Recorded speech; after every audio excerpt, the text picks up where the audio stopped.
Pour ne rien manquer, abonnez-vous maintenant. Bienvenue sur Sud Radio, ravi de vous retrouver encore aujourd'hui, cette journée de mercredi. Mercredi, il y a un truc de spécial, oui, c'est les enfants. Oui. C'est les enfants, c'est le Conseil des ministres. Oui. Oui. Mercredi, c'est ravioli. Oui, oui aussi. C'est la fête. La musique. C'est l'été. C'est l'été, c'est exactement, c'est l'été. Et si on est factuel. C'est la fête de la musique, on va s'amuser, on va écouter de la musique pendant 2 heures. D'ailleurs, il faut qu'on détermine qui va faire quoi, quel instrument. Est-ce que certains vont faire du pipeau, les autres non. Enfin, je ne sais pas. On sait pas. Philippe Bilger de l'accordéon. Oui. Moi, j'aimerais la trompette, mais je ne sais pas en jouer. En tout cas, on va trouver ce nouveau band. Ça va être sympa. En tout cas, au sommaire de cette émission, chers amis, et merci de nous écouter aujourd'hui. On va revenir sur le syndicalisme. Est-il en train de changer d'image, puisqu'après 2 mois après le départ de Philippe Martinez de la CGT, c'est à Laurent Berger, patron de la CFDT depuis 11 ans, de passer la main à sa successeur Marie-Lise Léon. L'occasion de dresser le bilan sur les évolutions de l'action syndicale qui s'éloigne des clichés.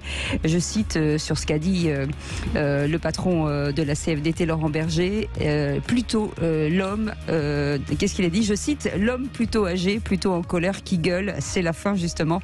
Un vent de renouveau pour le syndicalisme français, Philippe. Oui, d'ailleurs, c'est bien la première fois que 2 femmes seront à la tête des 2 plus gros syndicats de salariés français. Et comme il y a une élection au sein du plus grand syndicat patronal français dans peu de temps, je me dis qu'il va peut-être y avoir la passe de 3, comme on dit, jamais 2 sans 3. Alors, est-ce que vous pensez que le fait que ce soit des femmes à la tête des 2 plus grands salariés français, c'est en train de changer l'image du syndicalisme ? Est-ce que ça vous donne envie de vous syndiquer, comme il y a, faut-il le rappeler, très peu de syndiqués en France ?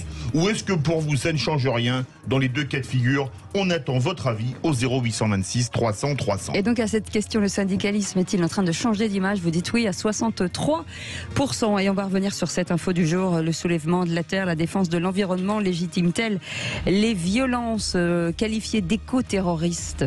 En tout cas, les membres de Soulèvement de la Terre, Gérald Darmanin, le collectif écologiste du Soulèvement de la Terre, a été donc dissous ce matin à l'issue du Conseil des ministres. Le collectif aurait incité à des destructions matérielles par la violence et des organisations physiques contre les forces de l'ordre.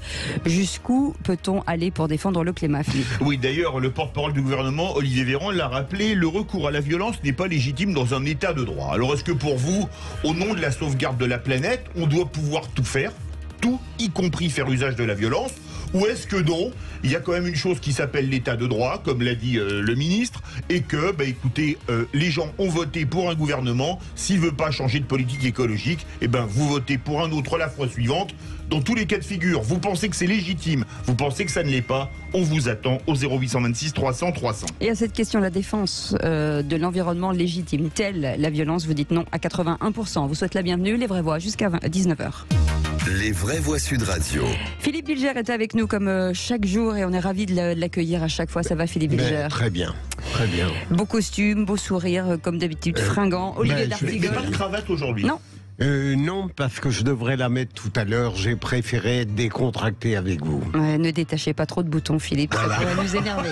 Olivier D'Artigol est avec nous. Bonsoir, Olivier. Bonsoir. Bonsoir, les vraies voix. Éditorialiste Ça politique. Vous, pas de bien. veste du tout. Il fait Alors, chaud. Oui. On va enlever la Je chemise, me demande si si vous je ne vais voulez. pas monter la température de tout le monde. Et François de Rugy est avec nous. Bonsoir, François. Bonsoir. Bienvenue, ancien ministre et ancien président de l'Assemblée nationale, est devenu aujourd'hui consultant. Voilà, dans son rôle de l'écologie. Ça se passe bien, François ? Très bien. Voilà, vous êtes heureux ? Très chaudement heureux. Chaudement heureux. Et Christian est avec nous au 0826 300 300. Il nous appelle de Béziers. Bonsoir, Christian. Bonsoir Christian. Oui, bonsoir. Bienvenue. Bonsoir à tous. Comment ça va, Christian ? Ça va superbement bien. Bon, on vous demande Avec, toujours pardon. Avec du beau temps. Voilà, avec du beau temps, un peu de chaleur. Vous faites quoi comme Exactement. métier ? J'aime bien le J'aime ça a l'air bien, compliqué. Vous êtes Avouable.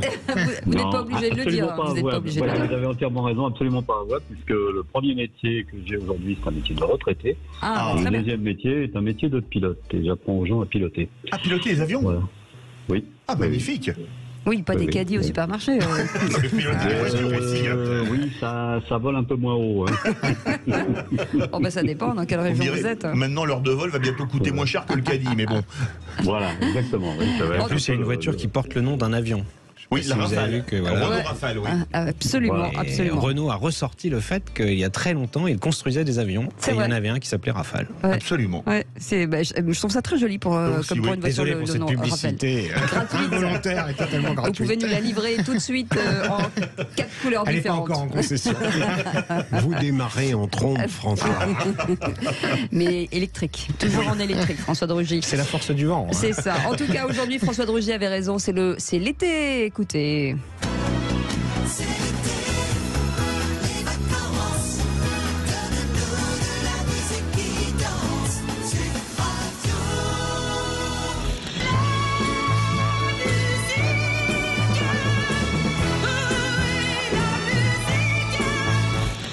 Allez Michel. Voilà. Oui Michel. Oui, Michel. Oui, Michel. Et le voilà. Un coup franc magnifique. Et donc, c'est l'été. C'est aussi la fête de la musique et l'anniversaire de. Michel Platini. Et Vous voilà. avez reconnu quel but c'était? Non. Non. Mais il y Coup a eu un franc but, contre en les tout cas. Pays-Bas, 18 novembre 81. Celui qui nous ouvre les portes du mondial espagnol. Quand ça glisse sous Arconada, Non, ça c'est Non. la finale, 27 juin 84 je contre voulais vous l'Espagne. tester. hein. Là c'était Van Breukelen, le gardien, avec un coup franc mi-hauteur qui tourne. Vous êtes plutôt quoi? Été, fête de la musique ou Platini, les vraies voix? Bon, les trois, il faut Ah bah, les toujours trois. choisir. Il faut toujours choisir son camp dans ce pays. Été Platini, moi. Ah bon? Ouais. Ah, c'est Et Platini. vous, François? Je n'ose dire sur Sud Radio plutôt foot que rugby.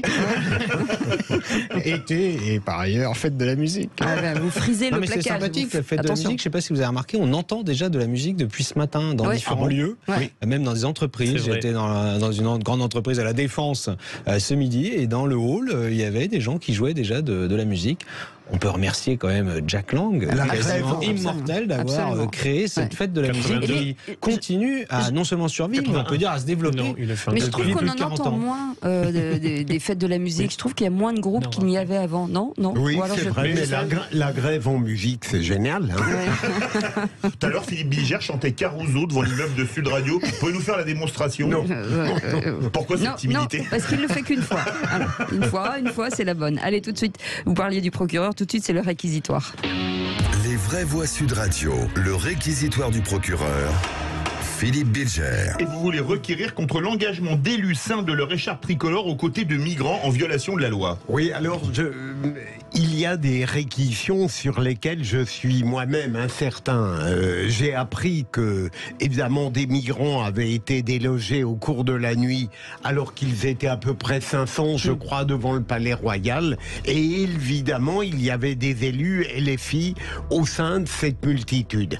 Alors, je comprends bien que des élus de LFI soutiennent des causes et tout naturellement, on sait qu'ils sont très favorables à la cause des migrants et que, en réalité, ils souhaiteraient la régularisation de tous. Mais c'est autre chose, me semble-t-il, d'aller ceint de son écharpe tricolore au milieu de la multitude qui transgresse nos règles et nos lois et de banaliser en quelque sorte l'honneur qui leur a été fait. Pour ma part, si j'étais député, j'essaierais de bien choisir le partage entre l'esprit partisan et les choses à ne pas faire sur le plan public et médiatique. Olivier d'Artigol. Je suis pas d'accord. Heureusement qu'il y a des élus saints de leur écharpe tricolore dans des moments où l'être humain, quelle que soit son origine, son itinéraire et ce qui se passe, peut être, j'ai envie de dire, sujet de,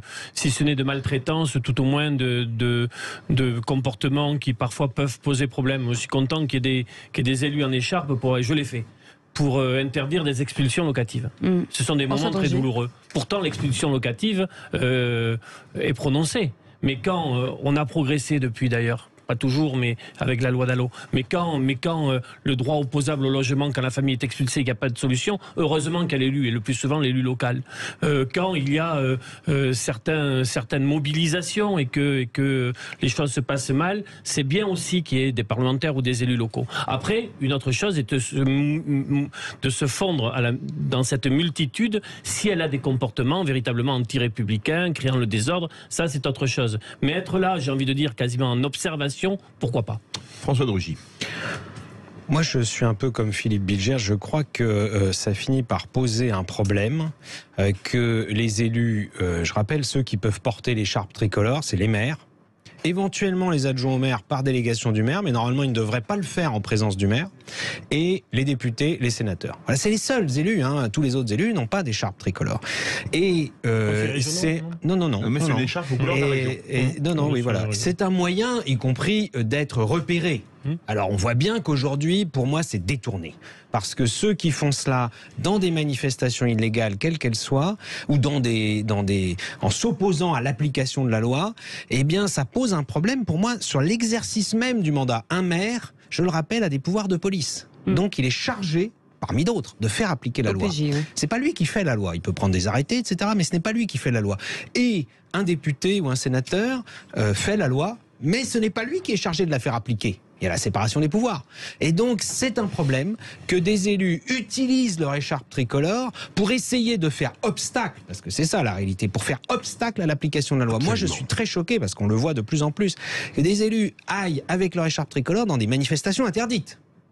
Ou aillent à l'affrontement avec la police ou la gendarmerie. On l'a vu à Sainte-Soline il y a quelques semaines, quelques mois, avec une élue d'Europe Écologie Les Verts, députée, qui est allée en disant aux gendarmes et au CRS mais j'ai mon écharpe tricolore, et d'autres à côté d'elle, vous ne pouvez pas vous en prendre à elle, elle a son écharpe tricolore. Ce n'est pas une immunité par rapport à l'application de la loi. Et donc, je pense même qu'il faudrait réfléchir, je vais même un peu plus loin que Philippe Bilger, à des sanctions, car pour moi, c'est un détournement de l'usage de l'écharpe tricolore. Merci beaucoup. En tout cas, très bon sujet, Philippe Bilger, qui mériterait aussi encore un débat. Une vraie contradiction. C'est ça, c'était très intéressant. Dans un instant, on va revenir sur ces élections. Marie-Lise Léon à la CFDT et Sophie Binet à la tête de la CGT. Est-ce que ça va, selon vous, changer le syndicalisme ? Est-ce qu'il est en train de changer d'image, d'orientation, ou est-ce que c'est une succession finalement qui va continuer ? 0826 300 300, on a envie de vous entendre sur ce sujet. À tout de suite, on est ensemble avec Philippe David jusqu'à 19h. Vraie Voix Sud Radio, 17h-20h, Philippe David, Cécile de Ménibus. Les vraies voix du jour sont croustifondantes avec Philippe Bilger, avec Olivier D'Artigol. Qui est crousty, qui est fondant? Vous êtes à vous de déterminer. François de Rugy, qui n'en veut. Vous les aurez pendant 2 heures. 0826 300 300, vous voulez débattre avec eux ou contre eux. Vous avez bien entendu le droit. En tout cas, dans quelques instants, on va revenir sur cette succession. Le syndicalisme entre forcément Sophie Binet et Marie-Lise Léon, l'une à la CFDT et l'autre à la CGT, et on vous pose cette question: est-ce que le syndicalisme aujourd'hui est en train de changer d'image? 0826 300 300, pour l'instant vous nous dites plutôt oui à 62%. Continuez de commenter, on vous attend au standard, mais tout de suite c'est Félix Mathieu avec 3 mots dans l'actu. Les vraies voix Sud Radio. Bonsoir Félix Mathieu. Bonsoir tout le monde. Et vos 3 mots dans l'actu sont succession, urgence et confession. Succession à la CFDT, Laurent Berger laisse la place à sa numéro 2, Marie-Lise Léon, passation de témoin au Zénith, et dans l'unanimité pour le premier syndicat du pays. L'urgence et l'espoir dans la zone du naufrage du Titanic. Les réserves d'oxygène devraient s'épuiser demain pour les 5 passagers du petit sous-marin d'exploration. Des bruits détectés sous l'eau entretiennent l'espoir d'un sauvetage miracle de dernière minute. Et puis une enseigne de tacos condamnée en Californie. Elle avait embauché un imposteur, un faux prêtre, pour que ses salariés viennent lui confesser leurs péchés, leurs fautes professionnelles. C'est énorme. Les vraies voix Sud Radio.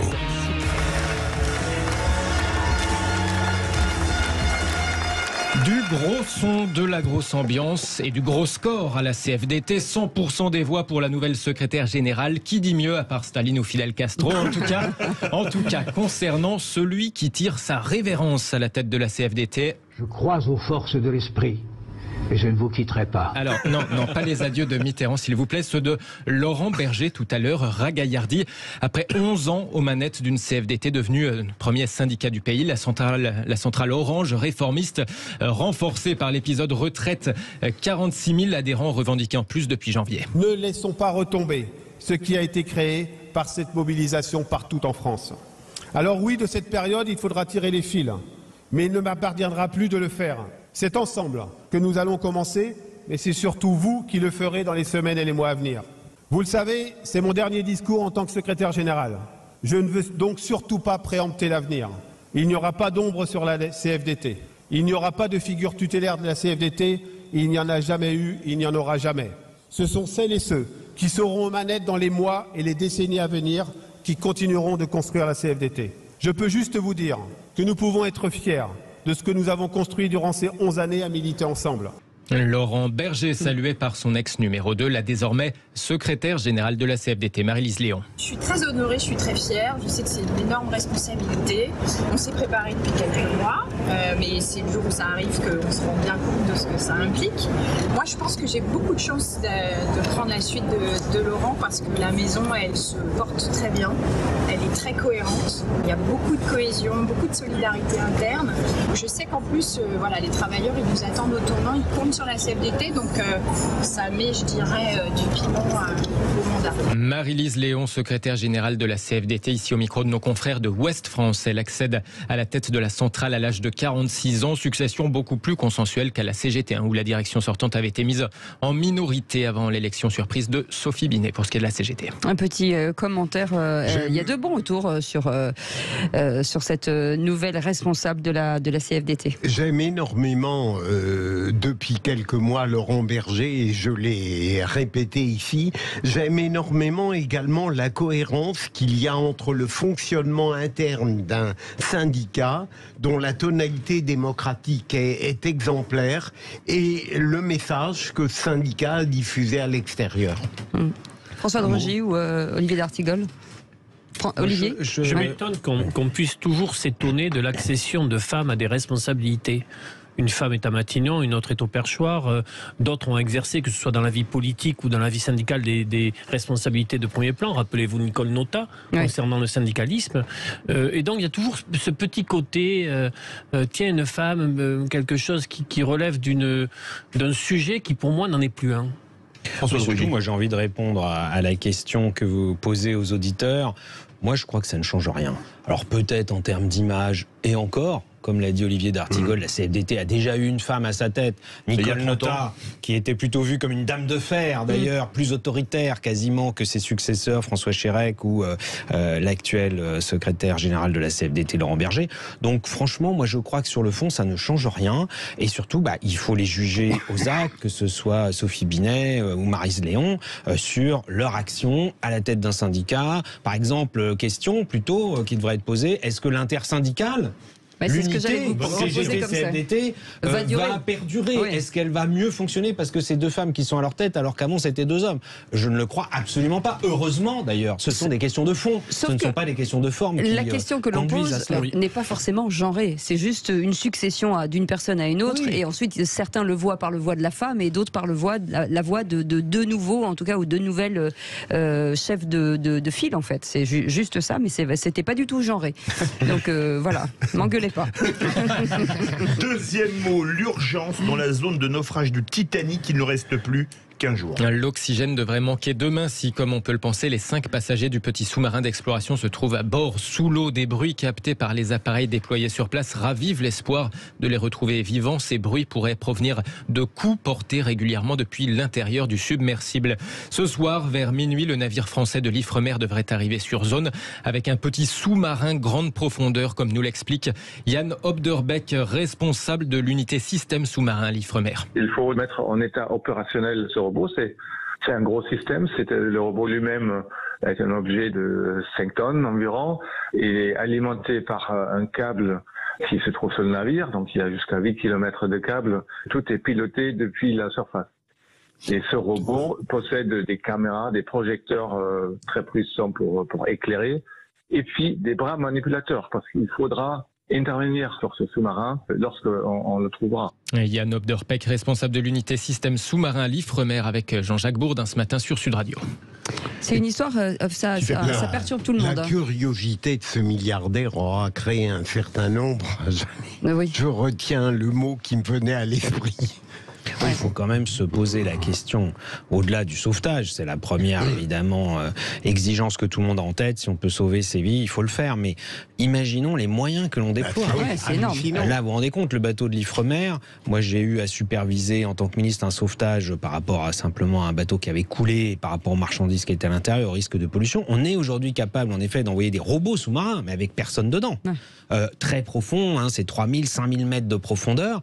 Mais pour autant, se dire que quand même, parce que ça relève un peu du caprice, de vouloir aller faire du tourisme à des millimètres de profondeur pour voir l'épave du Titanic, c'est vraiment jouer avec la mort en réalité. Et ensuite, c'est la puissance publique qui va déployer tous ces moyens.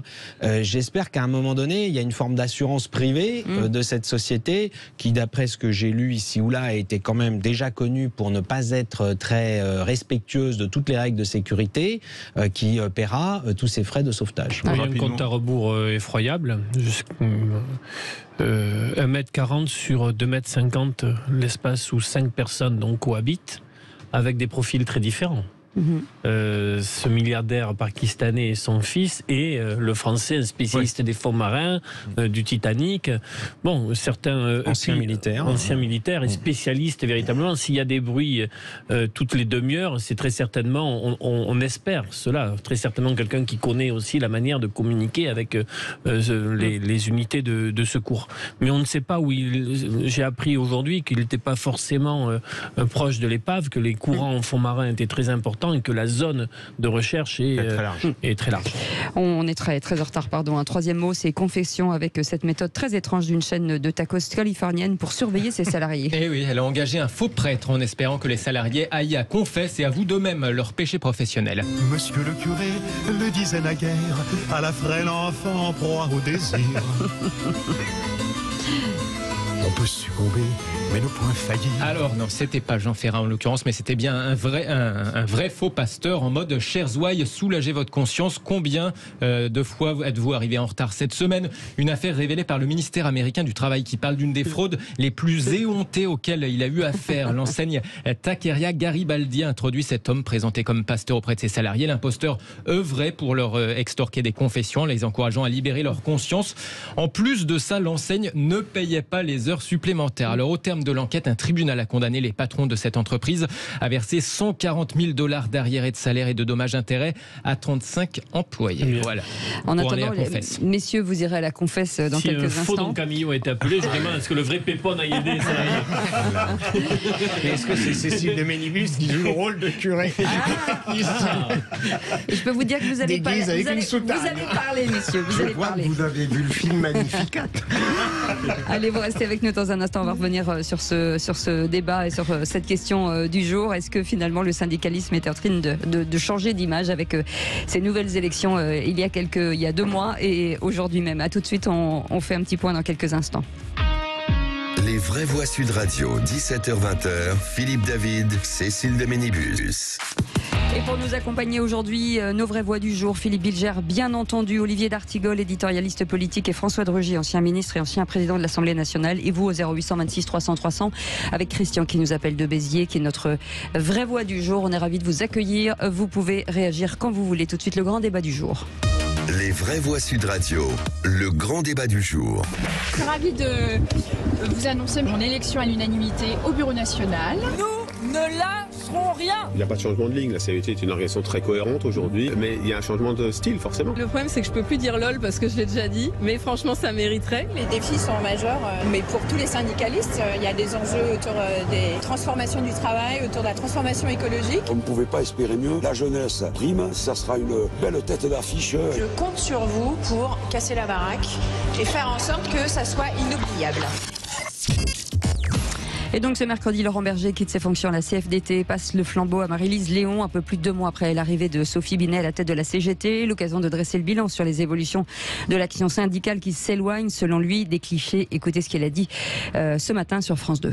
Le syndicalisme, il a une image d'Épinal qui est un peu surannée, qui est dépassée. Un homme plutôt âgé, avec plutôt en colère, qui gueule. C'est pas ça un syndicalisme. Et c'est la première fois que 2 femmes seront à la tête des 2 plus grosses centrales syndicales. Alors est-ce que pour vous c'est de nature à changer l'image du syndicalisme en France? Je rappelle qu'il y a quand même très peu de syndiqués, à peine 8-9% des salariés, et encore beaucoup moins si on enlève la fonction publique et les entreprises publiques. Est-ce que vous pensez, tiens par exemple, que pour montrer qu'il est moderne, le MEDEF va mettre une femme à sa tête dans quelques semaines? Vous en pensez quoi? Pour vous, ils sont en train de changer d'image ou c'est juste de la com? Venez nous le dire au 08 0826 300 300.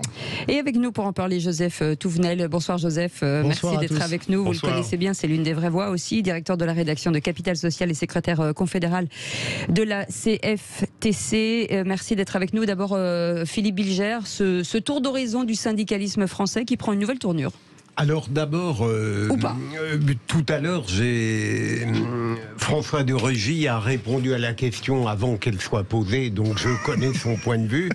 Elle était posée aux auditeurs, c'est vrai, voilà, mais vous êtes toujours parfait, mon cher François. Non, mais plus sérieusement, d'abord, je ne discute pas, je n'ai pas l'ombre d'un étonnement à l'idée que des femmes puissent diriger les deux grands syndicats. Deuxième élément, je ne crois pas que la politique de ces syndicats va changer parce qu'il y a des femmes qui les dirigent. En revanche, et là je me distingue peut-être de ceux qui sont objectivement progressistes, c'est que je crois que autant Marie-Lise Léon va se retrouver dans un statut relativement confortable, elle n'aura qu'à suivre une politique qui est mise en œuvre, qui a été mise en œuvre brillamment par Laurent Berger, autant je me demande si Laurent Binet, Sophie Binet, pardon, ne va pas être en quelque sorte contrainte par sa nature de paraître plus dur que Philippe Martinez dans la mesure où son élection a été moins consensuelle. On l'a encadrée par des tempéraments qui étaient chargés de vérifier si elle suivait bien les règles. Alors, je pourrais développer, mais il est temps que j'arrête.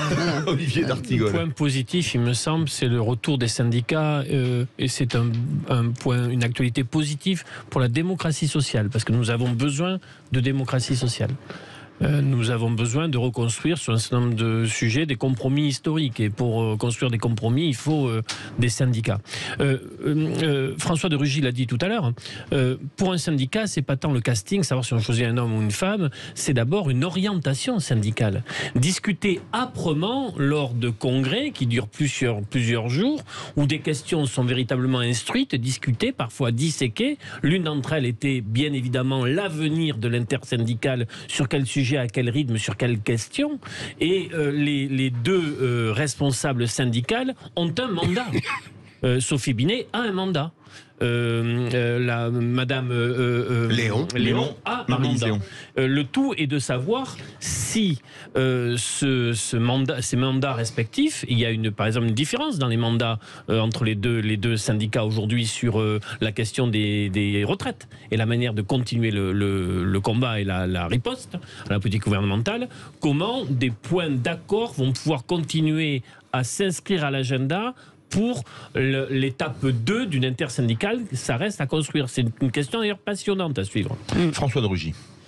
Oui, moi j'ai dit ce que j'en pensais sur le fait qu'en effet, je ne crois pas que le fait d'être un homme ou une femme change l'orientation, la façon même de faire de la politique, du syndicalisme. Et j'ai envie de dire, heureusement. Justement, l'égalité pour moi entre les hommes et les femmes, c'est en effet d'accéder aux mêmes responsabilités. C'est le cas pour les syndicats, ça a déjà été le cas pour le MEDEF, ne l'oublions pas, il y a déjà eu une femme à la tête du MEDEF. Mais je vous coupe, on est bien d'accord que l'important, c'est peu importe que ce soit un homme et une femme, ce qui est important pour les gens, c'est de ne pas penser qu'on a mis des femmes parce qu'il fallait mettre des femmes. C'est ça aussi. Mais je crois que ça c'est dépassé aussi. Ça a pu exister à une époque, en politique ça peut parfois encore exister, ce reproche de dire ah oui mais en fait... telle femme accède aux responsabilités parce qu'il y a la parité, parce qu'il y a des dispositifs d'obligation légale. Pour le syndicalisme, c'est pas le cas. Et puis de toute façon, il n'y a qu'un seul secrétaire général ou il n'y a qu'une seule secrétaire générale, donc on ne peut pas faire la parité sur un poste. En revanche, les syndicats ont fait des efforts. Peut-être la CFDT un peu plus à une époque que la CGT, mais aujourd'hui je crois que c'est partagé par tous les syndicats. On fait des efforts pour que les femmes puissent accéder aux responsabilités et ça se traduit aux plus hautes responsabilités. Et ce qu'a dit Olivier d'Artigol est très vrai sur la CGT. Il y a eu des débats très âpres au dernier congrès de la CGT. À travers des candidatures, il y avait des orientations différentes. Est-ce que c'est une CGT très contestataire, ligne très dure, d'ailleurs peu favorable à l'intersyndicale avec la CFDT, ou Ou est-ce que c'est une CGT qui va être plus dans l'intersyndicale, sans doute pas beaucoup plus dans le compromis avec le gouvernement ou le patronat, mais c'est des sujets qui traversent la CGT depuis des années et à travers des personnalités masculines ou féminines, bien évidemment. Tiens, vous pensez que la parité, par exemple, ça a changé l'image de la politique, ça a changé les choses en politique, et que 2 femmes à la tête des 2 plus grands syndicats, ça peut changer le syndicalisme et son image? Venez nous le dire au 0826 300 300. Joseph Touvenel, quand finalement Laurent Berger dit un homme plutôt âgé, plutôt en colère, qui gueule, c'est plus ça le syndicalisme. Il a juste oublié qu'il roule en diesel et qu'il fume des clopes. Voilà. Et la fête était complète. Si Laurent Berger veut faire son autoportrait, moi je pense que c'est même un autoportrait inexact, parce que c'est pas un gueulard, Laurent Berger. Non, et là il rentre dans les caricatures. Il parlait peut-être de Martinez, justement. Oui, absolument, à la différence de Martinez. Le danger du syndicalisme, c'est de rentrer dans les effets de mode. Et à la limite, on se moque que ce soit un homme ou une femme, il faut que ce soit quelqu'un de compétent. Sociologiquement, on voit l'évolution du corps électoral syndical, c'est-à-dire qu'il y a, je me remets 30 ans en arrière, il y avait une très grande majorité d'hommes qui travaillaient, beaucoup moins de femmes. Donc l'arrivée des femmes sur le marché du travail entraîne mécaniquement le fait que des femmes accèdent normalement à des postes à responsabilité. Donc ça, c'est pas un souci. Ça a été dit, le problème c'est la démocratie, non seulement sociale, mais c'est la démocratie tout court. Et comment cette démocratie peut fonctionner? Et est-ce que les organisations syndicales restent bien avec leurs propres valeurs, parce qu'il y a des différences. Et moi, j'ai une certaine inquiétude là-dessus. Quand on a vu le problème des personnels non vaccinés, c'est-à-dire ces gens qui sont des travailleurs, à qui on a interdit de travailler sans avoir aucune possibilité de revenu. À part quelques exceptions, les syndicats sont restés quand même largement silencieux. Et moi, ça me choque, mais là, profondément. Ce sont des travailleurs à qui on a coupé tout revenu. Même le RSA.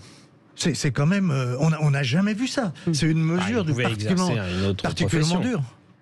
Ils pouvaient exercer une autre profession que celle pour laquelle ils refusaient de se vacciner, alors que je rappelle que les obligations vaccinales existaient dans des professions médicales, les pompiers et autres, depuis fort longtemps pour plein d'autres sujets, que ça n'avait jamais posé de problème. On a le langage d'un homme politique, et si vous avez le langage d'un syndicaliste. D'un citoyen qui était choqué que des gens c'est qu'on ne puisse pas unilatéralement décider qu'un travailleur n'aura plus le droit de travailler sans même qu'il ait le droit au chômage. Bon, ça n'a pas été unilatéral, il y a eu plein de débats sur le sujet, je peux vous le dire, y compris au Parlement. Non, mais parce que vous croyez encore au débat au Parlement? Bah oui. Vous avez voté les retraites? Moi, je suis plus député depuis 1 an. Bon, donc le Parlement n'a pas voté les retraites. Vous croyez encore au débat au Parlement? C'est là où je dis... peux vous dire que sur le Covid, on a eu beaucoup de débats sur beaucoup de sujets, et beaucoup le pass sanitaire, etc. Et beaucoup de mensonges. Le pass sanitaire, le pass sanitaire, l'enfermement des gens. Le fait de se faire un truc, un bout de papier... On s'éloigne du syndicalisme. Non.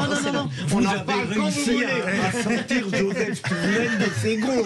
C'est vraiment... Bravo. Moi, je reviens sur ces travailleurs qui ont été privés, interdits de travail, sans source de revenus. Et ça passe, et vous êtes en train de me dire « Oh, c'était pas bien grave, on en a discuté. » Eh bien, vous n'avez jamais été dans cette condition.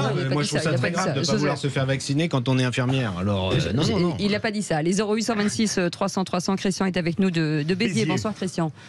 Oui, bonsoir. Alors moi, je vais juste faire une petite parenthèse très rapide parce que ma femme étant médecin, on l'a bien vécu cette histoire du Covid. C'est juste une parenthèse. Je pense que effectivement, votre interlocuteur a entièrement raison. Il faut quand même tenir compte du fait. Oui, il faut quand même tenir compte effectivement du fait qu'effectivement, il y a eu beaucoup de soignants qui se sont retrouvés sans aucun revenu. En ce qui concerne les obligations vaccinales, il y a une erreur qui a été dite. Il n'y a pas d'obligation vaccinale, sauf sur un certain nombre de maladies. Mais après, on dévie du sujet, là. On est sur un autre sujet. On va revenir sur le sujet, ça serait super. Le sujet du syndicat. Merci. Moi, je fais une analyse rapidement. En fait, vous avez oublié quand même une personne, parce qu'il y a quand même 3 femmes qui sont concernées. La première, Marie-Lise Léon. Qui est une femme qui a une formation en DESS de chimie, qui a 46 ans, qui est quand même déjà un sang nouveau. Sophie Binel, qui se rapproche d'elle puisqu'elle a 41 ans, elle est universitaire et elle a aussi une approche qui est quand même différente de l'ancien patron de la CGT. Et puis vous avez quand même une 3e femme avec qui les deux vont discuter. Il s'agit quand même aussi d'Elisabeth Borne. Donc en fait, vous avez quand même une féminisation de la politique et du syndicalisme aujourd'hui. Je pense que ce sera pas mal Et ce sera intéressant d'écouter justement les discussions qu'il y aura entre ces trois personnes, qui vont être des approches un peu différentes, puisque ça va être des approches entre femmes. Et on a beau dire ce qu'on veut, la discussion entre une femme et un homme est complètement différente de la discussion entre deux femmes. On verra. Alors, espérons effectivement qu'il y aura effectivement une approche différente, un renouveau différent, des gens qui vont être peut-être un tout petit peu plus à l'écoute aussi des personnes qui vont se syndiquer. Parce que le gros problème, c'est vraiment ça. Hein. L'exemple sur les personnels soignants, c'est une réalité. Les syndicats n'ont rien fait. Et pourtant, il existe des syndicats, y compris dans le domaine de la médecine.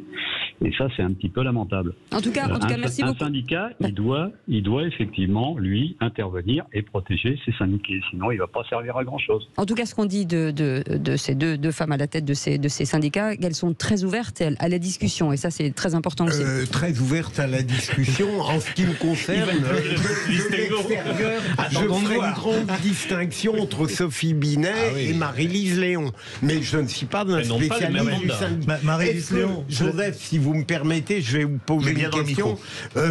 D'abord, est-ce qu'on ne sous-estime pas les dispositions psychologiques des gens qui se trouvent à la tête des syndicats? Et ces femmes-là, évidemment, ont des tempéraments radicalement différents des hommes qui les ont précédés. Deuxième élément, et notre auditeur le dit un petit peu, est-ce que c'est aussi la manière dont elles vont être perçues par le pouvoir qui risque de changer un peu la donne? Alors déjà, Marie-Lise Léon, elle est connue par le pouvoir, c'est le numéro 2 de la CFDT. Moi, j'ai travaillé sur les dossiers économiques pendant des années depuis avec 2018, elle est très bonne. On n'est pas forcément d'accord avec tout, mais c'est quelqu'un de très grande qualité qui déjà suit les dossiers. Donc là, il n'y aura pas de surprise. On a plus de surprises avec la CGT, mais on sait très bien que le Congrès s'est très mal passé pour la CGT. C'est l'ancienne responsable de l'UGIC, Sophie Binet, elle a une expérience syndicale solide. Oui, mais est-ce que c'est pas totalement sorti de nulle part? Non, mais pas l'expérience de premier niveau comme Marie-Lise Léon. L'UGIC est un syndicat. Oui, mais je sais, c'est une ancienne de la jeunesse ouvrière catholique, comme quoi. Très bonne formation initiale. J'en suis pas sûr, parce que moi, les congrès où on chante l'International m'ont jamais plu, et c'était le cas de la JOC. Les congrès où on chante l'International. Les congrès de la JOC se terminaient avec l'International. C'est un mouvement qui est sous la responsabilité des évêques qui restent au garde à vous en écoutant l'International, ce qui n'est pas mon truc. Joseph, vous avez mangé du piment ou quoi? Oui, Joseph, qu'est-ce qui se passe aujourd'hui? C'est un peu l'artifice. Mais est-ce qu'on peut pas parler de attendez, s'il vous plaît. C'est une réalité historique. Et c'est ce qu'a dit Joseph René qui m'y fait penser tout à l'heure, comme quoi on peut rebondir sur autre chose, qui est la question de la sociologie des syndicats. Et là, l'élection de Sophie Binet me semble être un tournant peut-être plus marquant que Marie-Lise Léon à la tête de la CFDT, non pas parce que c'est une femme, mais parce que, si j'ai bien vu sa biographie, mais je la connais peu, d'abord, elle a fait toute sa carrière quasiment comme syndicaliste. C'est-à-dire qu'elle est passée... Elle a été CPE. Voilà, mais très peu de temps. Et elle vient donc en effet de l'éducation nationale, du monde de l'éducation nationale. Et est-ce que c'est pas là quand même une petite rupture au sein de la CGT de ne plus être issue du monde ouvrier, du monde de l'industrie au sens large, il y a l'énergie, il y a les transports, tout ça, qui était la tradition CGT, parce que c'est les bastions CGT en plus, qui sont là. Et là, d'avoir une secrétaire générale issue d'un secteur où la CGT n'est pas très forte en plus, qui est l'éducation nationale. Mais Joseph, tout à l'heure, je vais vous poser une question. J'ai une citation de Margaret Thatcher qui me revient en tête. Chacun ses maîtres, mon cher Philippe. Ou ses maîtresses. C'est moi sans maître. Si vous voulez que ce soit dit, demandez à un homme. Si vous voulez que ce soit fait, demandez à une femme. Est-ce que c'est pas quelque chose... Oui, c'est une phrase de Margaret Thatcher. Non, mais je l'adore. Est-ce que vous croyez... Franchement, moi justement, je crois qu'il faut combattre ce genre de discours. Excusez-moi, mais Margaret Thatcher, elle a fait passer ses réformes en Angleterre. Oui, mais les hommes aussi. Et je connais aussi des femmes qui n'ont rien fait passer du tout quand elles étaient en responsabilité politique. Vous qui avez négocié en tant que syndicaliste et aujourd'hui en tant que patron de presse, est-ce que parfois les femmes ne sont pas plus dures à la négociation? Vous êtes en train de me dire que Margaret Thatcher affirme que les femmes ont de l'autoritarisme alors que les hommes ont de l'autorité? Je vous laisse la responsabilité de vos propos. Non, mais on dit, Philippe, qu'en général, les femmes font davantage que les hommes qui parlent beaucoup. Alors, d'ailleurs, François, c'est tout à fait quelques contre-exemples assez manifestes. J'ai tellement envie de vous dire oui, Philippe. Que ce soit dans le syndicalisme ou ailleurs. une femme qui peut prendre des responsabilités à qui on va en proposer. Elle réfléchit. Oui. Je caricature un peu pour aller vite. Elle réfléchit, est-ce que je vais avoir le temps? Parce que si j'ai une vie familiale... Est-ce que je vais être capable? C'est beaucoup voilà. ce qu'on se dit. Alors aussi. qu'un homme, généralement, on lui propose des responsabilités. Je vais avoir des galons, je prends.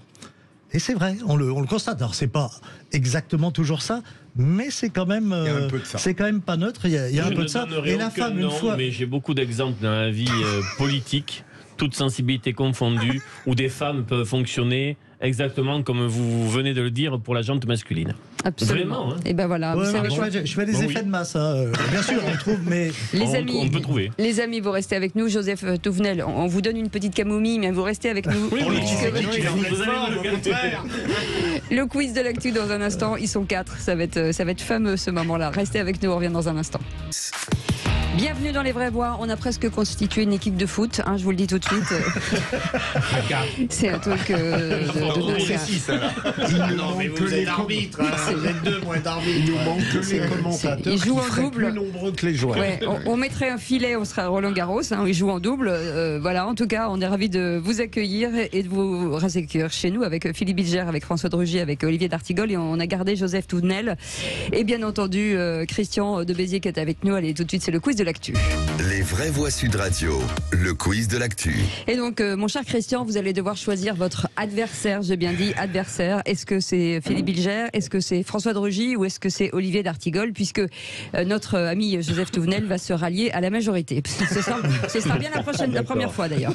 Excellent. Écoutez, on va prendre votre invité, monsieur François de Rugy. François de Rugy. Merci beaucoup, parce que je crois que c'est la première fois que je suis choisi. Je dois être trop gentil pour être vu comme un adversaire. Et lui, il ne sait pas ce qu'il fait. Voilà. Où il a regardé la finale de la Coupe de France et il a vu le niveau des Nantais par rapport aux Toulousains et il dit ça va être facile. Allez, monsieur David. Christian, attention, allez, on démarre, on y va. Qui c'est qui l'a dit? Qui c'est qui l'a dit? On est bouffé par la bureaucratie en France. Tous les Français. Le patron du MEDEF.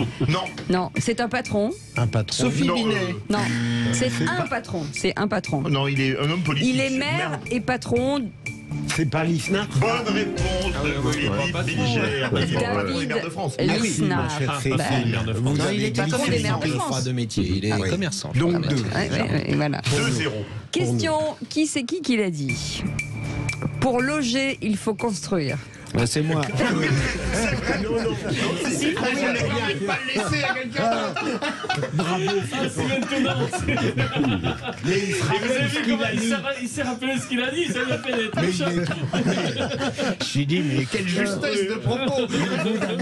Alors, vous avez vu, Christian, là, c'est votre adversaire qui a eu 2 points parce que Cécile a eu l'idée de le nommer, mais c'était très drôle. Elle ne savait pas que vous me choisiriez comme adversaire. Ah, non, je ne savais pas. Je ne savais pas. Qui c'est qui? En tout cas, je suis tombée sur ce verbatim la semaine dernière. Je l'ai mis de côté en disant quand François sera là, on lui proposera. Parce qu'il y a des gens qui lisent des trucs et qui ne s'en souviennent plus. Peut-être, j'écris moi-même les tribunes que je signe. Voilà, c'est ça. Qui c'est qui l'a dit? Au sujet de la dissolution du collectif Soulèvement de la Terre, ce ne sont pas des idées qui sont sanctionnées. C'est Véran, non? Bonne réponse de Philippe Bilger. Philippe Bilger, il est au taquet aujourd'hui. Ah oui. Allez, Christian, on est à combien là? 4-2. Ils interviennent plus vite que moi, qu'est-ce que vous voulez que je lui dise? Le pilote, où est le pilote de chasse? On l'appelle Speedy Gonzalez dans le milieu. Question, qui c'est qui l'a dit sur le décès de la journaliste Claude Sarraute? C'était une des premières femmes libres, peut-être plus féministe qu'on ne l'imagine. Non, bonne réponse, Ruquier. Ah oui, Laurent Ruquier. Ruquier, effectivement. 6. Qui c'est qui l'a porté? Ouais.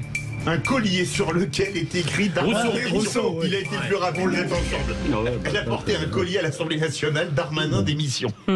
Ah oui, alors que normalement les signes extérieurs, on va dire, c'est compliqué, mais on n'avait pas pensé à ça quand on a réformé le règlement de l'Assemblée là-dessus. Un collier de nouilles de la fête des mères. Voilà, c'est ça.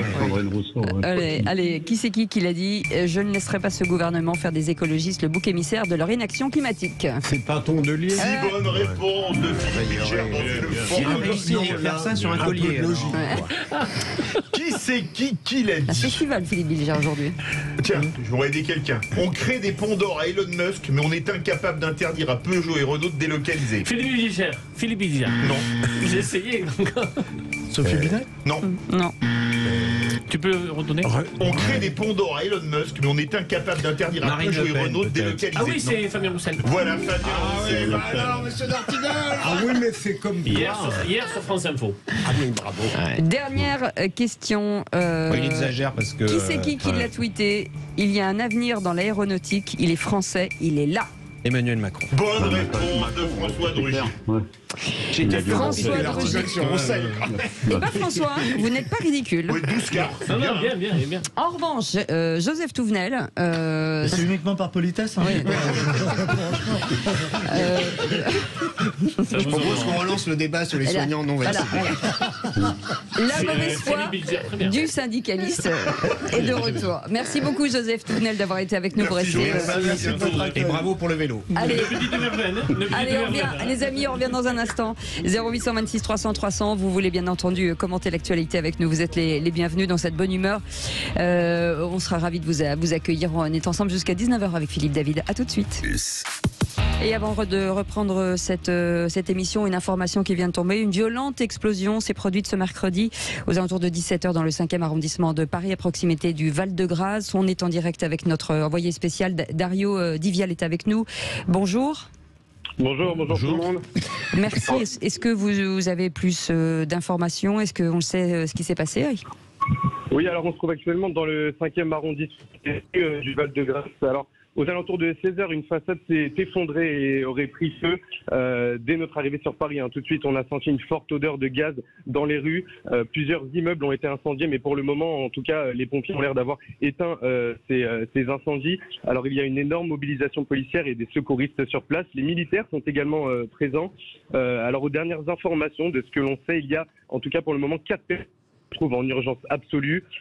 Également Anne Hidalgo. On parle de 7 pour l'instant. On parle de 7 pour l'instant. 7. Parce que je pense que le bilan augmente.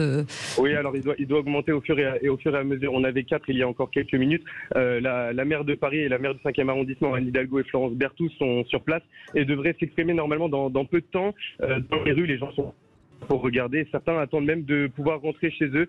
Mais en tout cas, pour le moment, les rues adjacentes sont toutes bloquées par les forces de l'ordre. Il est impossible de se rapprocher du lieu. Dario, avez-vous des informations sur le fait que ce seraient des immeubles d'habitation ou des immeubles de bureaux qui seraient touchés ?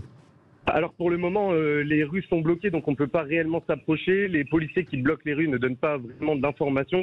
Apparemment, ce serait plutôt des immeubles d'habitation, mais on n'a pas plus d'informations dessus pour le moment parce qu'on ne peut pas vraiment se rapprocher.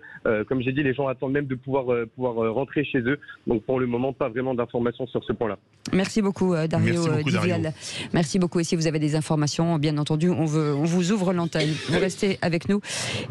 Et tout de suite, le coup de gueule de Philippe David. Les vraies voix Sud Radio. Et ce coup de gueule sur l'eugénisme, Philippe. Oui, Cécile, c'est un rapport qui fait scandale en ce moment même au Japon. Un rapport qui détaille comment 16 500 personnes, dont certaines n'avaient que 9 ans, ont été légalement, vous avez bien entendu, légalement stérilisées sans leur consentement. 8 500 autres ayant été stérilisées avec leur accord, des doutes subsistant quant aux circonstances dans lesquelles le consentement avait été obtenu. Alors légalement, vous avez bien entendu, en vertu d'une loi en vigueur au pays du soleil levant entre 1948 et 1996, loi qui autorisait les médecins à stériliser les personnes avec des déficiences intellectuelles héréditaires afin, je cite, d'éviter une descendance de mauvaise qualité. Je préfère ne pas commenter. En 2019, une commission avait chiffré le montant du préjudice à 20 700 € par personne, une somme jugée trop faible par leurs avocats. On comprend pourquoi. Cependant, une question se pose. Comment une telle loi a-t-elle pu exister dans un pays démocratique pendant près de 50 ans? Et pourquoi la communauté internationale n'a-t-elle pas réagi?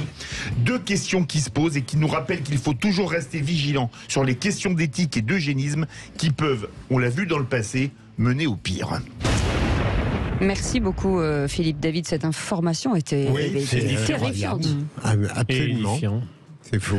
C'est juste incroyable. Comment expliquer que personne n'ait réagi dans la communauté internationale? Parce que, je cite, afin d'éviter une descendance de mauvaise qualité. Ça nous laisse sans voix. Philippe Bilger.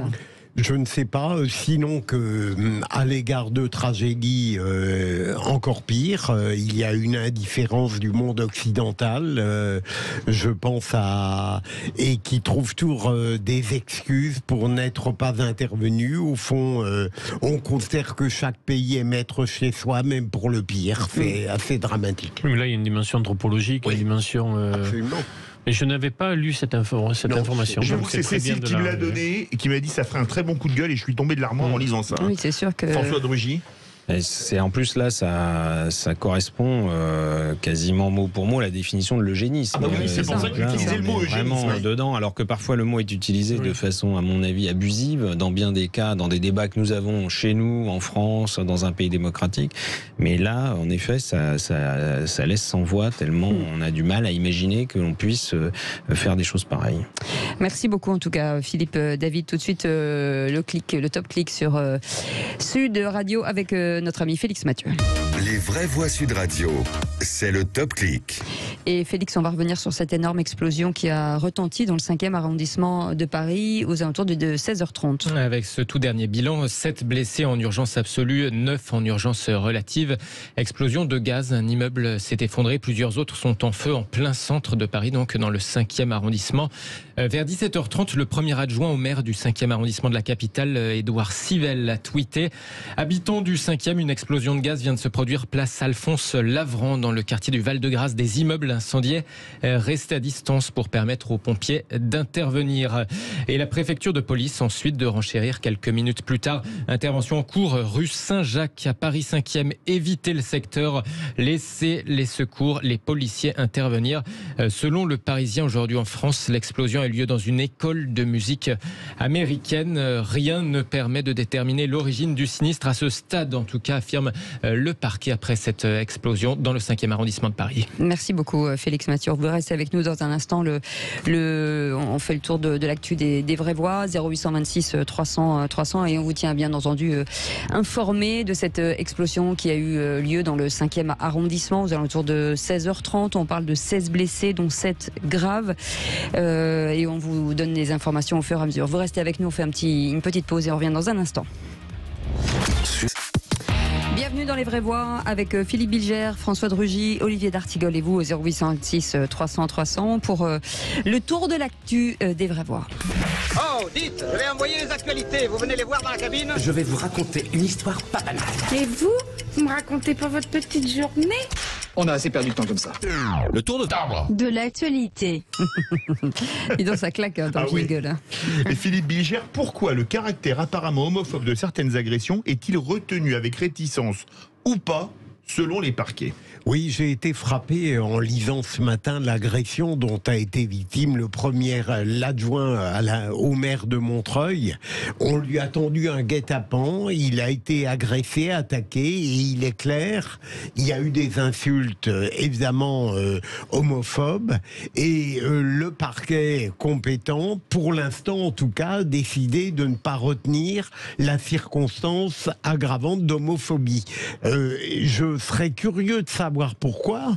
À la limite, si on peut faire une erreur, généralement la pratique pénale fait que on n'hésite pas à retenir la qualification la plus grave, quitte ensuite à disqualifier. Je ne comprends pas pourquoi on a cette espèce de pudeur à l'idée de retenir parfois le critère d'homophobie qui existe lorsqu'il est exprimé par des propos et des insultes. Alors, surtout qu'il a été piégé sur une application de rencontre gay. Donc c'était vraiment prémédité et homophobe. Ouais. Olivier D'Artigol. Non, Philippe a raison. Il faudrait que des rappels soient... Alors je ne sais pas comment expliquer cette situation. Je ne sais pas, est-ce qu'on ne veut pas abuser de cette circonstance aggravante? Est-ce qu'on veut vérifier? Oui, mais quand elle est vraiment caractérisée... Ouais. C'est incohérent. Et est-ce que la personne victime peut demander par le biais de ses avocats à ce que cette qualification soit... Oui. Absolument. BFO, ouais. Et c'est pour un béotien, c'est le parquet, par exemple, le parquet de Nanterre, le parquet de Tarbes, le parquet de Nice c'est qui Bobigny, décide. en l'occurrence, parquet de Bobigny, qui a probablement des raisons pour ne pas avoir retenu tout de suite la circonstance d'homophobie, mais tout de même, on peut s'en étonner quand on voit la manière dont la péripétie dramatique est racontée. Olivier d'Artigol, est-il encore possible de construire un consensus et des solutions qui rassemblent en France? Je sens que vous allez être rassembleur. Non, mais j'ai de plus en plus de mal avec la culture du clash permanent. On peut avoir nos sensibilités, nous les avons, on peut débattre, c'est nécessaire, on le fait ici. Important. Mais on a de plus en plus de mal à pouvoir, sur certains moments, construire... si ce n'est une unité, un consensus, un compromis sur des sujets. J'en prends 3 très rapidement. Bordeaux, ce drame. Avant toute réaction, je pense qu'il faut d'abord exprimer une pensée pour les victimes. Puis on peut discuter de sécurité, de tranquillité publique. Puis on peut discuter de la clochardisation de la psychiatrie dans notre pays, qui va très mal. Dans un second temps, et on ne doit pas mettre ça au même niveau que ces premiers blocs de questions, on peut évoquer la réaction trop rapide de certains responsables politiques qui ont parlé de la non-application du OQTF alors qu'il s'agissait de citoyens français. Sur l'artificialisation des sols et développement local, là encore, on va avoir certainement des conseils municipaux agités dans notre pays sur ces sujets-là. Est-ce qu'on peut être très attentif justement au fait de préserver des terres pour la biodiversité, pour le climat, pour lutter contre l'artificialisation, tout en ayant une idée de ce que peut être un développement local raisonné. Et je sens bien que des murs vont s'élever, que les avis des uns et des autres vont se crisper, vont se tendre, et donc on passe d'un sujet à l'autre et on n'en retient que le clash. Philippe Bilger. Oui, Olivier a tout à fait raison, mais je me demande si paradoxalement ça n'est pas un peu la rançon du fait qu'à un certain moment on pouvait donner l'impression en France d'aimer le débat pour le débat. Et je me rappelle Philippe Muret qui se moquait de gens qui faisaient des débats pour le débat. Les mutins de panurge, comme il les appelait. À force de dénoncer cela, on oublie qu'il y a des débats qui peuvent aboutir à des conclusions opératoires et qui ne conduisent pas à une engueulade généralisée. François Mais est-ce que c'était pas la société d'avant? L'instantanéité a changé les choses peut-être? Bon, je crois qu'il y a toujours eu cette tendance quand même dans la culture politique française et elle s'aggrave à mon sens. En tout cas, elle s'amplifie avec les réseaux sociaux qui se nourrissent de cela. Mais c'est vrai que moi, j'ai toujours dit, j'aime bien participer à un débat en me disant que peut-être je n'aurais pas tout à fait le même point de vue à la fin du débat qu'au début. C'est vrai. Mais je vois qu'en disant ça, quand j'étais en politique, j'étais déjà quasiment considéré comme un mou, comme un traître. Ouais. Et sans je trouve ça vraiment terrible. Ouais. Je vois qu'Emmanuel Macron, d'ailleurs, j'allais dire un peu sous le ton de la plaisanterie, que notre ami d'Artigol était mûr pour le en même temps. Emmanuel Macron avait commencé en 2017 en disant le en même temps, la bienveillance. Objectivement, ça s'est perdu au fil du temps. Lui-même l'a un peu perdu. Pourquoi? Parce que, en effet, la logique politico-médiatique, et je dis bien politico-médiatique, parce que les médias y contribuent, mais les politiques aussi, est à l'affrontement permanent. Mais François, puis-je vous faire un léger reproche? Vous pourriez vous autorise. accentuer encore, changer d'avis encore plus à la fin des débats. Oui, mais est-ce qu'il y a une possibilité de revenir en arrière, d'apaiser les choses? Est-ce que c'est pas utopique de penser qu'on peut apaiser les choses aujourd'hui? Il faut essayer parce que... Il faut venir dans les vraies voies. Avec les réseaux sociaux, il a raison de le dire, avec les réseaux sociaux, est-ce qu'on peut apaiser? Parce que c'est le premier qui tweet en fait. Bien sûr, mais chacun, depuis l'endroit où nous intervenons, je pense qu'on a un effort à produire, comme l'a dit François de Rugy, y compris à penser parfois contre soi, en essayant d'aller chercher, c'est l'altérité, c'est aller chercher dans l'autre une part de vérité, de complexité. Alors c'est peut-être le poids des années, je n'ai pas toujours fonctionné comme ça, mais c'est aussi une lassitude sur le fait que quand le sujet tombe, dans dans les premières secondes sur les réseaux sociaux, dans les médias, c'est véritablement... Olivier, vous êtes d'accord que si vous faites ça, que personne ne le fait, vous serez, ça n'aura aucun... C'est exactement le système des embouteillages. C'est-à-dire que tout le monde passe au vert quand tout le monde passe au rouge quand c'est vert, parce qu'on se dit, si nous on reste au rouge, et ben, tout le monde va nous passer devant et on passera jamais. Et donc on nous oblige à être comme ça. Je suis quand même pour rester un peu sur le rouge, parce que là on est tout au vert.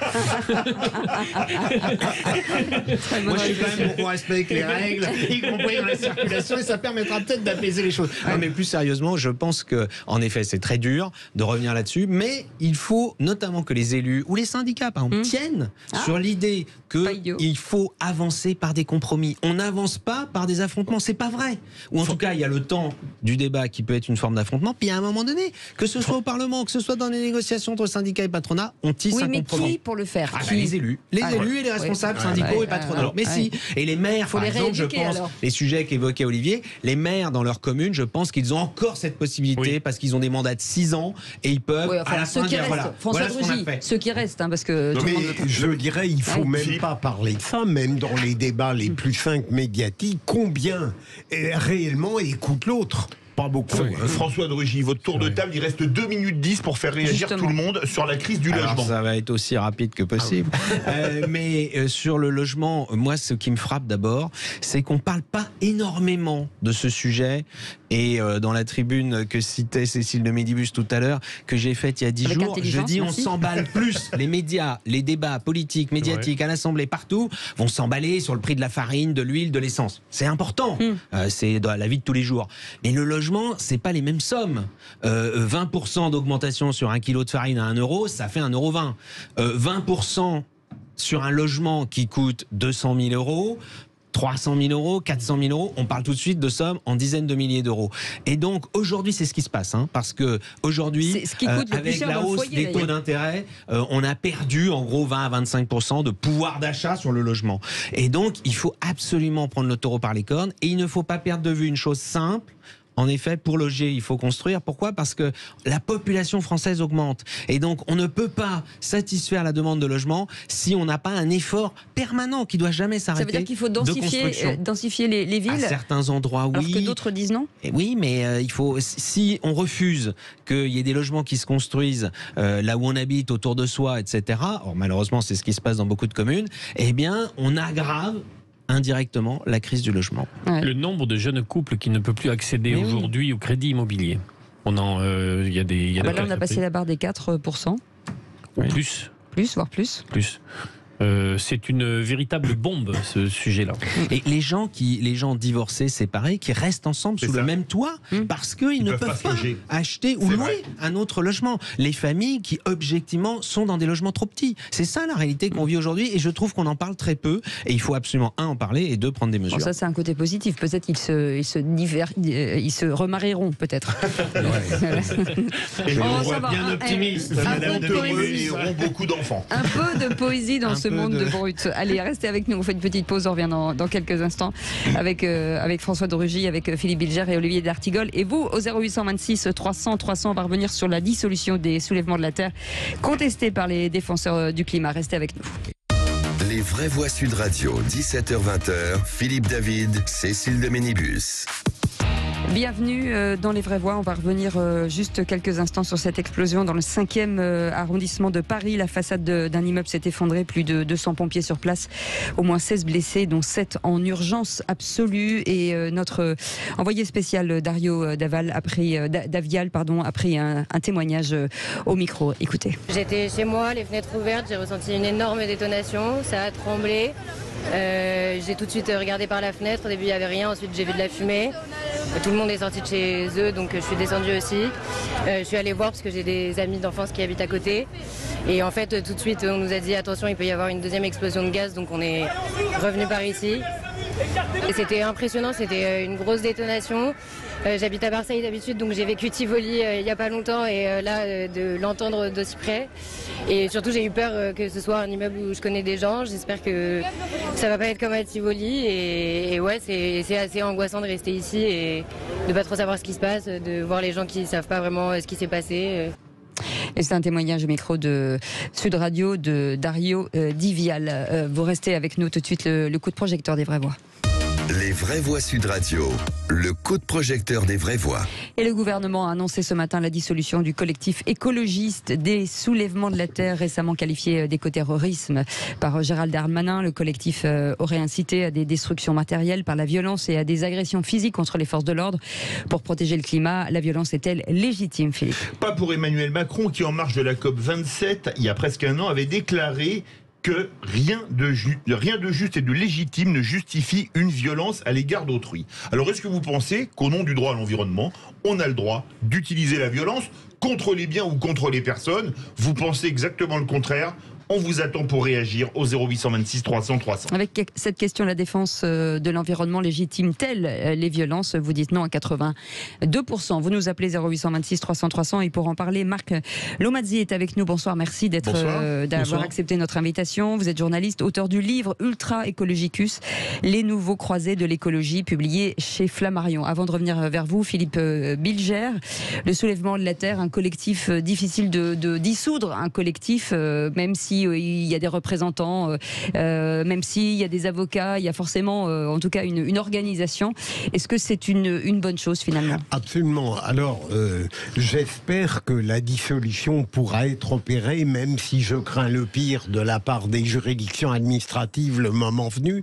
Mais le hasard fait que nous avons à réfléchir sur la notion de terrorisme appliqué à l'écologie.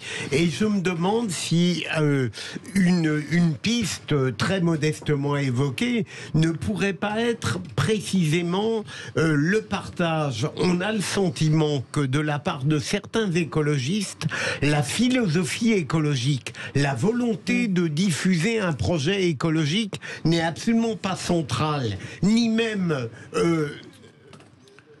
essentiel, mais que ce qui compte, c'est l'expression d'une violence qui va attirer l'attention sur une cause qu'on prétend défendre. Je me demande si, à partir du moment où la finalité écologique ne disparaît pas derrière la violence du groupe et de la manifestation, si là, on n'est pas dans une forme de terrorisme. Un ancien ministre. Oui, écologiste en plus, François de Rugy. Et j'ai été confronté, bien avant d'être ministre, à cette violence, à cette radicalité violente. Alors, moi, je n'emploie pas le terme d'éco-terroriste parce que je veux pas que le mot terroriste soit banalisé non plus. C'est ça. Oui. On a subi des attentats terroristes en France très lourds.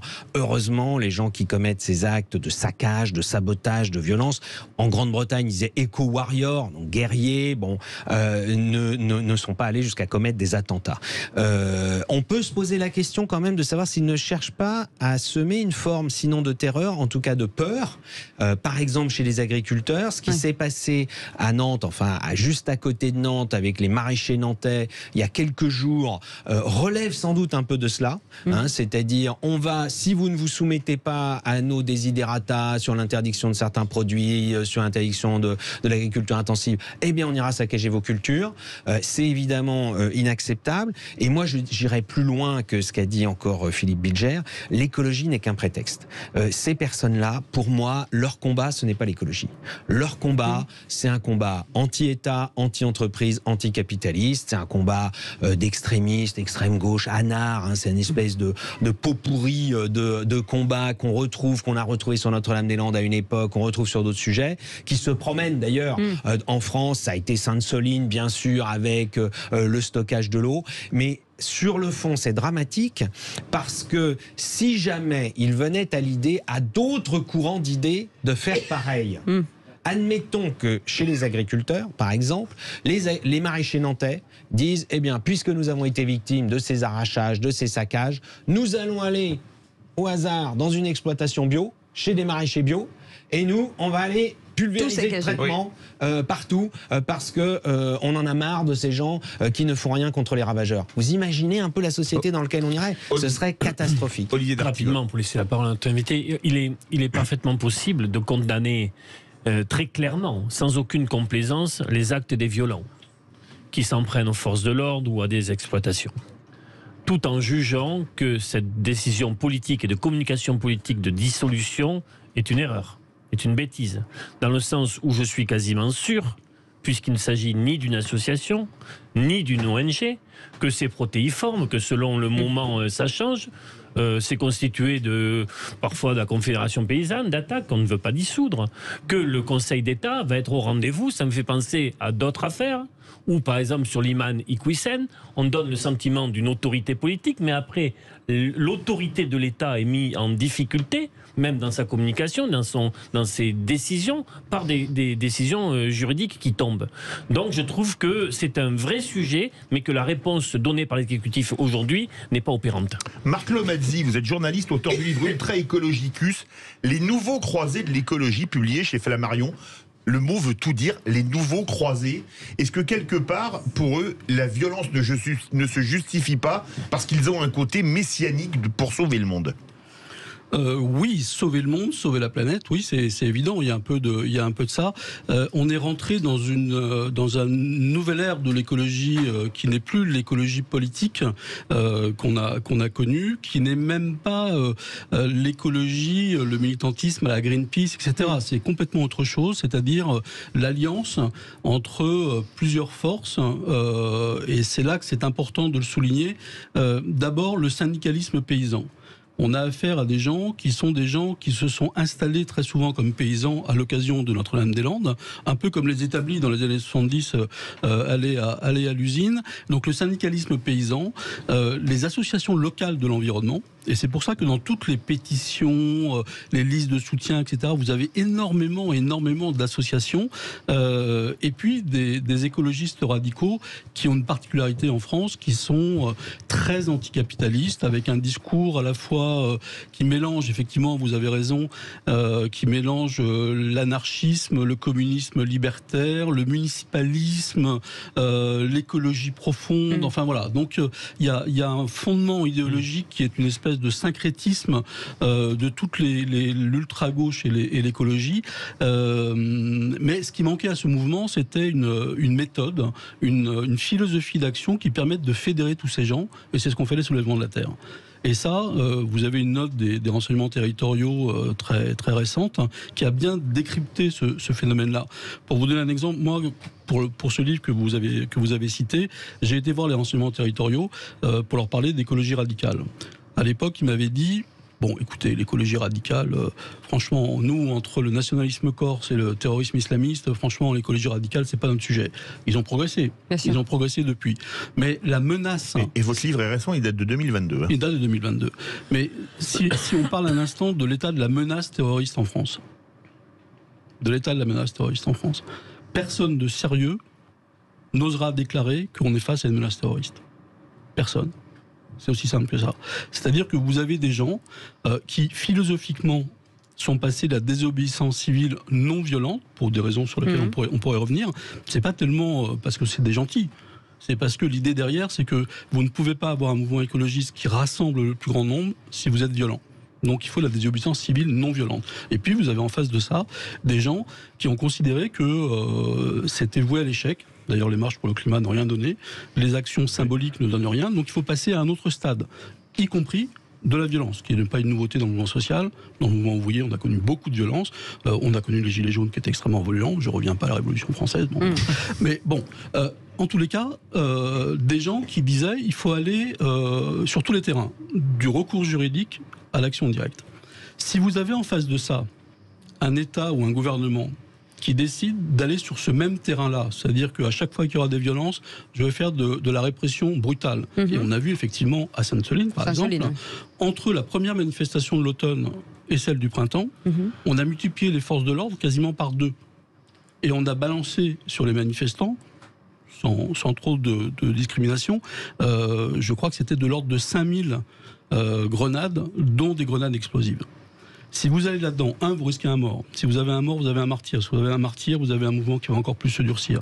Et 2, le résultat auquel vous arrivez, c'est que vous marginalisez ceux qui, au sein du mouvement écologiste, prônent la non-violence, et vous mettez en avant ceux qui prônent la violence, parce qu'au fond, vous vous retrouvez face à un dialogue entre les forces de l'ordre et les manifestants radicaux. Et au fond, on peut même se demander si ce qui s'est passé à Sainte-Soline, qui était un fait relativement isolé dans le combat de l'écologie radicale, c'est-à-dire l'affrontement très violent avec les forces de l'ordre, si c'était pas l'objectif poursuivi par les ultra-radicaux, c'est-à-dire monter d'un cran la violence, espérer qu'il va y avoir en face une réponse répressive très forte, ce qui va nous amener dans une spirale qui fait qu'ils vont dire ensuite, quand on débriefe en quelque sorte la manifestation, on explique aux gens, regardez, nous, on est venus, on était pacifistes, ils nous ont tapé dessus, donc il faut se défendre, et donc, oui, c'est normal d'avoir des capuches, et c'est exactement ce qui se passe. Philippe donc, Bilger. je termine juste là-dessus. Donc, ça signifie que Gérald Darmanin joue, pour des raisons qui me paraissent assez évidentes, un jeu dangereux. On verra les dissolutions, la dissolution, ce que ça va donner sur le plan strictement juridique, mais il y a quelque chose qui se profile tout début août. Je crois que c'est entre le 3 et le 6 août, il va y avoir un grand rassemblement des mouvements écologistes sur le Larzac. On verra. Si vous avez 100 000 personnes sur le Larzac qui manifestent en soutien au soulèvement de la Terre, je ne crois pas que le gouvernement aura gagné grand-chose dans cette affaire. Philippe Bilger veut réagir. Mais dans le micro. Je voudrais vite poser ma question.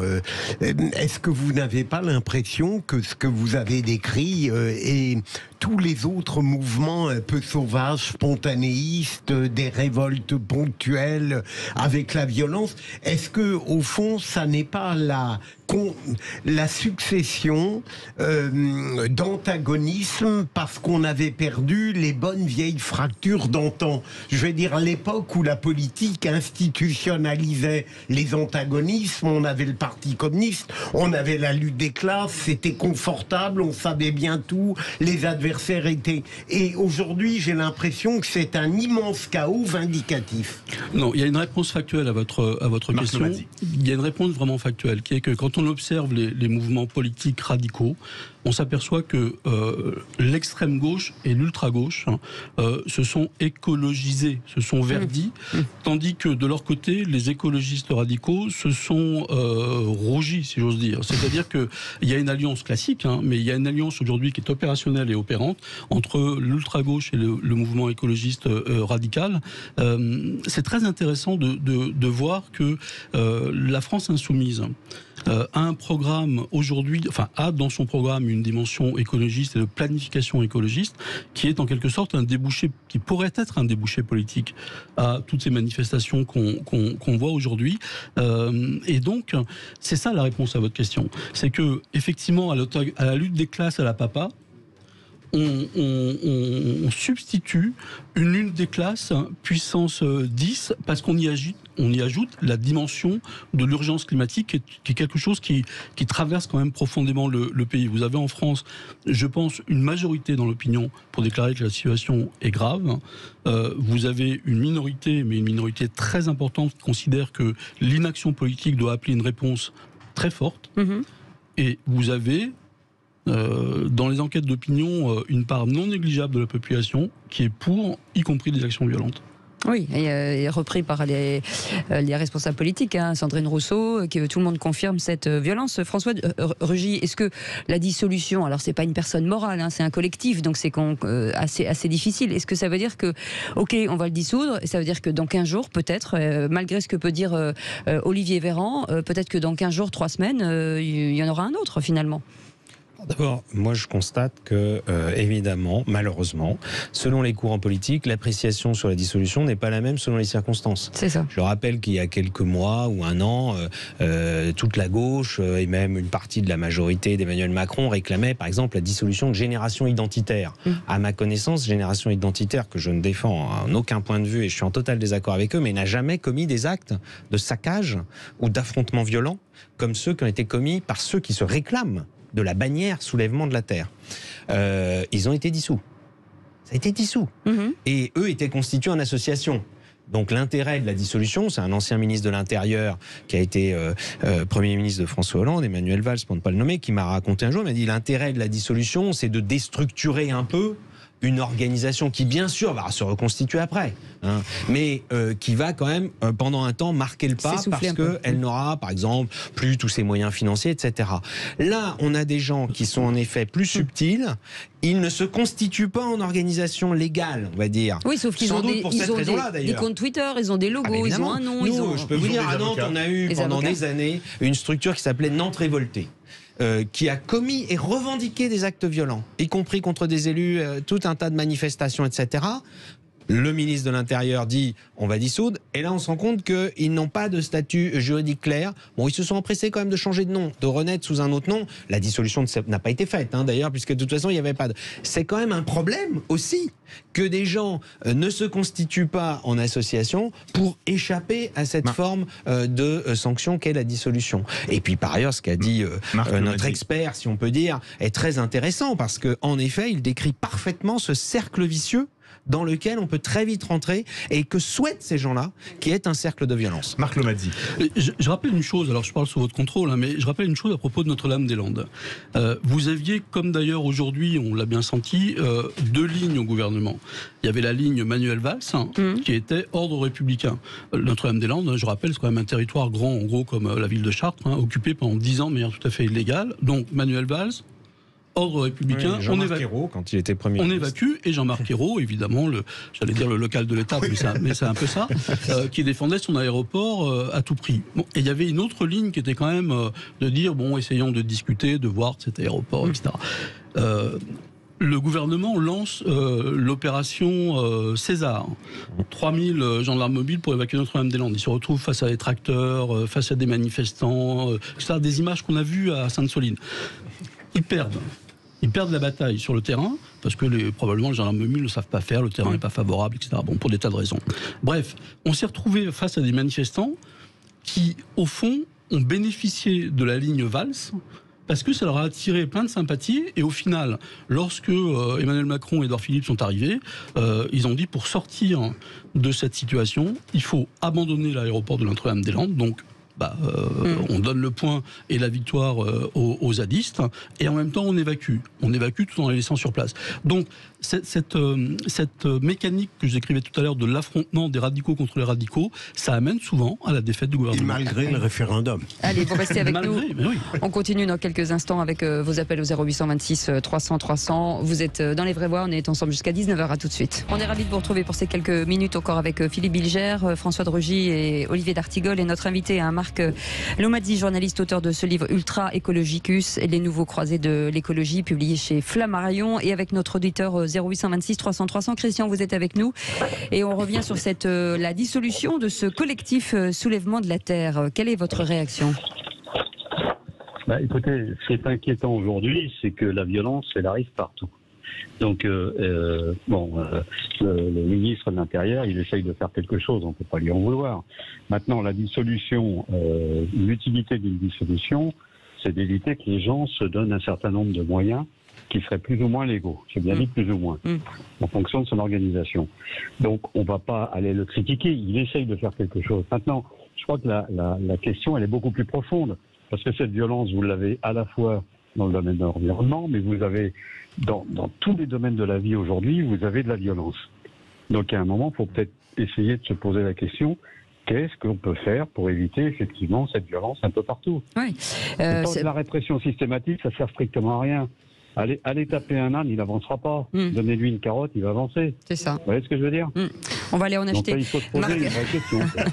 Marc Lomazzi, est-ce qu'on est armé pour faire face à ces groupuscules qui visiblement qui s'entraînent les uns, cette mouvance qui crée des petits groupuscules et finalement qui grossit sous nos yeux sans qu'on puisse faire quoi que ce soit. Mais bien sûr qu'on est armé. Il y a un précédent. Il y a eu en France, il y a pas si longtemps que ça, des groupes animalistes radicaux. 269 Libération Animale, Boucherie Abolition, les véganes ultra, etc., qui pénétraient dans les fermes, terrorisaient les agriculteurs, incendiaient les fermes, même etc. dans les boucheries, etc. Même dans les boucheries, mais ça concernait surtout le monde paysan, le monde agricole. Ouais. Et il y a une cellule spécifique de la gendarmerie qui s'appelait Déméter, qui a été mise en place. Il y a eu du renseignement qui a été fait, la cellule spéciale de la gendarmerie, des amendes extrêmement lourdes. ces groupes aujourd'hui ont disparu. Et ils ont disparu pourquoi? Parce que les militants de ces groupes sont retenus sur salaire, interdiction de sortie du territoire, fichier S, etc. Et ces groupes ont disparu. Donc on a tout à fait les moyens. Les renseignements territoriaux font un travail sérieux maintenant sur les écologistes radicaux, font du tracking de manifestants, donc on les connaît bien, on les retrouve, etc. Donc il y a beaucoup de spectacles. On met en scène des écologistes radicaux ultra-violents infiltrés par l'extrême gauche, on agite la menace des Black Blocs. C'est un récit politique. Oui, mais avec beaucoup de dégâts, que ce soit des dégâts humains ou matériels. Après Sainte-Soline, il y a eu dans la commune à côté une grande réunion de l'ensemble des acteurs de Sainte-Soline. Et là, ça a rué dans les brancards. Les gens ont dit ça suffit, c'est pas possible. C'est pas possible, vous dénaturez le combat écologiste. Avec de telles violences, on va aboutir à une spirale et on va sortir perdant. Au fond, tout le monde va sortir perdant, c'est pas ça qu'on veut. Donc cette méthode-là, ça suffit. Et vous êtes retrouvés au moment de l'autoroute, des manifestations sur l'autoroute Castres-Toulouse, avec une manifestation qui s'est bien déroulée cette fois-ci. Ça a été un peu plus tendu à Lyon-Turin. On voit bien qu'on a l'impression qu'il y a au sein même de ce mouvement des forces et des idéologies un peu contradictoires de gens qui tiennent bon sur la désobéissance civile non violente et d'autres qui veulent aller à l'affrontement. Et donc, la meilleure réponse, à mon avis, à apporter à ça, c'est d'apporter des réponses crédibles à l'urgence climatique, parce que, en quelque sorte, vous asséchez la contestation, la protestation écologique la plus radicale, si vous montrez que vous êtes capable d'apporter des réponses crédibles. Merci beaucoup, en tout cas, Marc Lomadi, d'avoir été avec nous. Donc, journaliste, et je le disais, de ce livre, Ultra Ecologicus, les nouveaux croisés de l'écologie, publié chez Flammarion. Merci beaucoup, Philippe Bilger. Merci beaucoup, François de Rugy. Merci beaucoup, Olivier d'Artigol. Et bravo à notre Christian pour cette belle victoire au jeu Qui c'est qui l'a dit. C'est important, avec un verbatim de notre ami François de Rugy. Vous restez avec nous dans un instant, on va vous parler santé avec nos invités et d'intelligence aussi artificielle. Absolument. Allez, restez avec nous, à tout de suite.